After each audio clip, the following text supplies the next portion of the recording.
Hello everyone and welcome to my channel Desified में।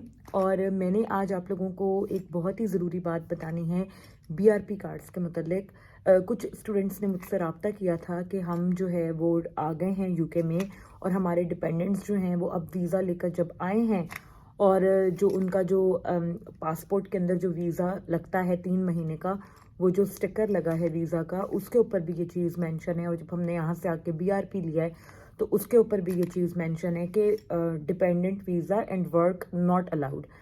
तो ये क्या सिस्टम हुआ और हमें काम की इजाज़त क्यों नहीं मिली ना। तो वो काफ़ी ज़्यादा परेशान हो गए स्टूडेंट्स। तो उन्होंने मुझसे रब्ता किया कि मैं मतलब इस बारे में उन्हें गाइड कर दूं। तो मैंने सोचा कि इस पर एक वीडियो बना दूं बिकॉज़ ये एक थोड़ा सा इशू आजकल आ रहा है काफ़ी सारे लोगों को, और लोग जो है वो घबरा जाते हैं, कंफ्यूज हो जाते हैं कि ये क्या हो रहा है।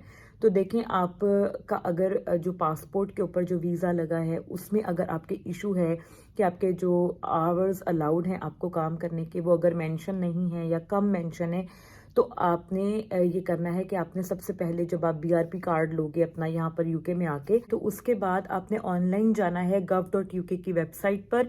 लिंक मैं डिस्क्रिप्शन में आपको नीचे दे रही हूँ, उस लिंक पे आपने जाना है और वहाँ पर आपको एक ग्रीन कलर का बटन नजर आएगा, रिपोर्ट अ प्रॉब्लम। तो उसमें ये उन्होंने दी हुई आपको ऑप्शन कि अगर आपके बीआरपी कार्ड में कोई भी प्रॉब्लम है तो आप उसको ऑनलाइन gov.uk की वेबसाइट के ऊपर जाकर आपको रिपोर्ट करना है। और ये जो रिपोर्ट आपने करनी है, ये आपने अपना बीआरपी कार्ड कलेक्ट करने के बाद विद इन 10 डेज, 10 दिन के अंदर अंदर आपने ये रिपोर्ट करना है।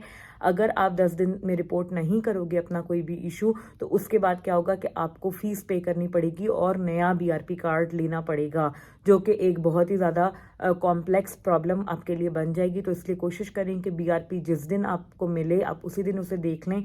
और अगर उसमें आपके कोई भी मिस्टेक है, स्पेशली अगर वर्किंग आवर्स से रिलेटेड आपकी कोई भी मिस्टेक है या और भी अगर कोई मिस्टेक है, तो आपने फौरन से उसे रिपोर्ट करना है। उसमें थोड़ा सा आपका टाइम लग जाता है, प्रोसेस लंबा होता है, ठीक है, फ्यू वीक्स आपको लग जाते हैं उसको ठीक कराने में। लेकिन इसमें आपकी तरफ से कोई मिस्टेक नहीं है। ये प्रिंटिंग में आजकल इनके एक मिस्टेक आ रही है और बीआरपीज जो हैं उनके अंदर ये एक इशू परसिस्टेंट है। बहुत अरसे से ये चीज़ हो रही है, बट अब काफ़ी ज़्यादा स्टूडेंट्स के साथ हुआ है, तो इसलिए मैंने सोचा कि मैं इसके ऊपर एक वीडियो बना दूं। पहले ओकेजनल केसेस इसके सामने आए थे, तो इसलिए आपने इसको फ़ौरन से रिपोर्ट करना है, क्योंकि बीआरपी में जो मिस्टेक्स होती हैं उनको रिपोर्ट अगर आप जितना जल्दी कर दो उतना अच्छा है। तो जैसे ही आप रिसीव करो उसको ध्यान से आपने पूरा पढ़ना है, देखना है, और अगर उसमें कोई भी मिस्टेक है तो आपने फ़ौरन से रब्ता कर लेना है। ये तो हो गया वर्किंग आवर्स में जो मिस्टेक है उसके हवाले से। एक और चीज़ जो आप देखोगे, बीआरपी जब आप अपना कलेक्ट करोगे तो उसके ऊपर एक्सपायरी डेट जो है वो अगर तो आपकी 2024 से कम का आपका वीज़ा लगा है, यानी कि 1 या 1.5 साल का वीज़ा लगा हुआ है, फिर तो आपकी सही लिखी होगी। लेकिन वो तमाम लोग जो कि लंबी डिग्री पर आ रहे हैं, जैसे बैचलर्स के जो स्टूडेंट्स हैं या पीएचडीज में जो आते हैं, जिनका 2024 से ज़्यादा लंबा वीज़ा है, वो लोग जब अपना बीआरपी कलेक्ट करेंगे तो वो देखेंगे कि उसके ऊपर जो एक्सपायरी डेट है, वीज़ा एंडिंग डेट, वो लिखी होगी आपकी 31/12/2024। ठीक है, अब अगर आपका वीज़ा उससे ज़्यादा लंबा है तो आप ऑब्वियसली आपको होगा कि ये मेरा वीज़ा बीच में क्यों ख़त्म हो रहा है, इसकी क्या रीज़न है। तो उसका आपके वीज़ा पे कोई इम्पैक्ट नहीं है। उसका रीज़न ये है कि जो यूके की जो गवर्नमेंट है वो बीआरपी कार्ड्स को ख़त्म कर रही है। फिज़िकल जो कार्ड्स हैं वो ख़त्म हो रहे हैं और ये पूरा का पूरा जो प्रोसीजर है ये ऑनलाइन शिफ्ट हो रहा है। तो ऑनलाइन शिफ्ट होने में ये है कि आपका जो भी आप अपना स्टेटस चेक करते हो, जो वर्क के लिए या स्टडी के लिए जो वीज़ा स्टेटस है वो अब आप ऑनलाइन चेक कर सकते हो। एम्प्लॉयर्स को भी आप ऑनलाइन एक लिंक निकलता है, एम्प्लॉयर शेयर कोड, वो शेयर कोड आप उन्हें दे देते हो तो वो आपके सारे वीज़ा की डिटेल्स जो हैं वो ऑनलाइन gov.uk की वेबसाइट के ऊपर चेक कर सकते हैं। और आप खुद भी जो है वो अपने वीज़ा की लिमिट वहाँ से जाकर देख सकते हो। उसका लिंक मैं डिस्क्रिप्शन बॉक्स में दे दूंगी, ठीक है। तो अगर आप वहाँ से जाके देखोगे तो आपका वीज़ा पूरे टाइम का ही आपको शो होगा। लेकिन बीआरपी कार्ड पे 31 दिसंबर 2024 इसलिए प्रिंट हुआ है क्योंकि वो डेडलाइन है, उसके बाद बीआरपी कार्ड्स जो हैं वो ख़त्म हो रहे हैं और सारा का सारा सिस्टम ऑनलाइन शिफ्ट हो रहा है।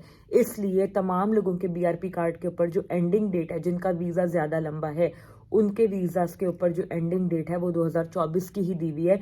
उस पर भी बहुत ज़्यादा मुझे क्वेश्चनिंग आती है कि ये हमारे वीज़ा में मिस्टेक है। वो वाली जो डेट है वो मिस्टेक नहीं है, वो सबका ऐसा ही है, स्टैंडर्ड है।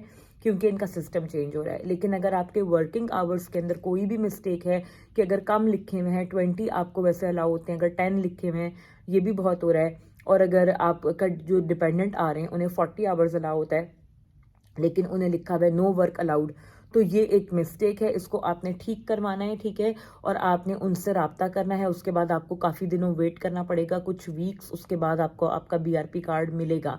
लेकिन ड्यूरिंग दैट टाइम आप लोग जो है वो ऑनलाइन जाकर एम्प्लॉयर को आप अपने बता सकते हो, अगर आपको काम मिल जाता है और वो आपसे बीआरपी मांगते हैं तो आप उन्हें ये बात बता सकते हो कि भाई हमारी बीआरपी में मिस्टेक थी और हमने सही करने के लिए दिया हुआ है। तो ये सारी चीज़ है जो आपने जहन में रखनी है। मिस्टेक्स इनसे हो रही हैं आजकल, वीज़ा के ग्रांट करने में भी ये लोग थोड़ा सा मिस्टेक कर रहे हैं। बाज़ दफ़ा सारी चीज़ें सही होती हैं और आपका वीज़ा ये रिफ्यूज़ कर देते हैं कोई भी रीज़न लगाकर, और फिर बाद में जब आप एडमिनिस्ट्रेटिव रिव्यू में जाते हो तो आपको वीज़ा ग्रांट हो जाता है। तो क्योंकि इनके ऊपर भी बहुत ज़्यादा लोड है, प्रेशर है, रश है, तो इसलिए इनसे भी ये छोटी छोटी मिस्टेक्स बीच में हो रही हैं।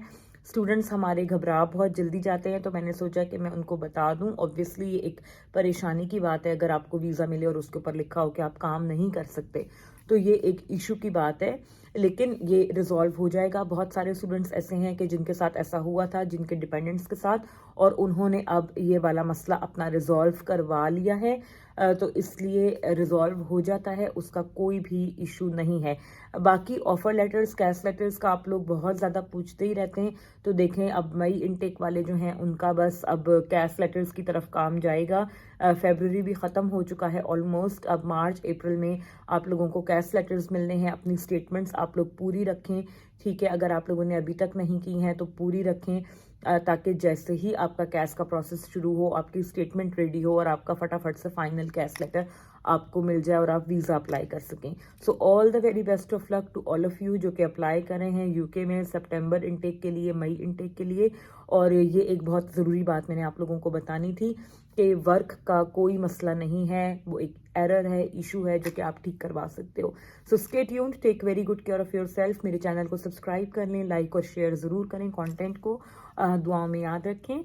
Make good choices, make wise decisions, and I will see you guys very soon in another video. Bye bye.